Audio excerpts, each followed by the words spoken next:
pressão. Mina linda, perigosa, rouba meu coração. Vai quicando, vai jogando, não perde a razão. No batidão, no batidão. Today we're gonna fell this sketchy little maple. So what I'm gonna do first is I'm gonna remove this branch, and then I'll use my tree jack to push these two stems, which are also separating here. We'll make a low notch where we still got some good hinge wood, where they're still mostly together, and we'll fell the rest of it out into the yard.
So if we look at our stump here, we see we had a fair amount of rot in our hinge wood down here. We had pockets of decay and inclusion in our hinge wood.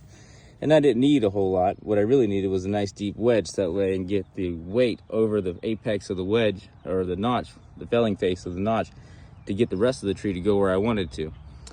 And it looks like I could have left that other large scaffolding limb on the back side of this intact, but we did have some inclusion and some decay all the way down. So there's a decent chance that it maybe tried to break off. Probably would have stayed together in this instance, but you can't ever trust it, and you never know, especially with the way the top looked. We got all the separation in the top portion of the trunk up here. When it looks like this in the top, it's really hard to put a lot of faith in that wood down there. So in this instance, I'd say we made the right call. But we had enough hinge wood, and with the power of the tree jack, we was able to push it exactly where we wanted. We could have done the same thing with the rope, but when you're by yourself, the tree jack does a lot of work. It really helps you out. So we just needed a little bit of hinge wood on the back, great big deep notch in the direction we want, so that way it doesn't have to go too much further over the apex before it starts going where we want. And we had enough decent hinge wood in spite of all the inclusions and the decay to hold it and get it where we wanted it and keep it away from the house here.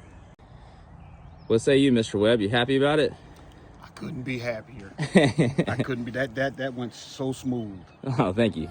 I'm gonna get it all cut up for you. Make it look nice.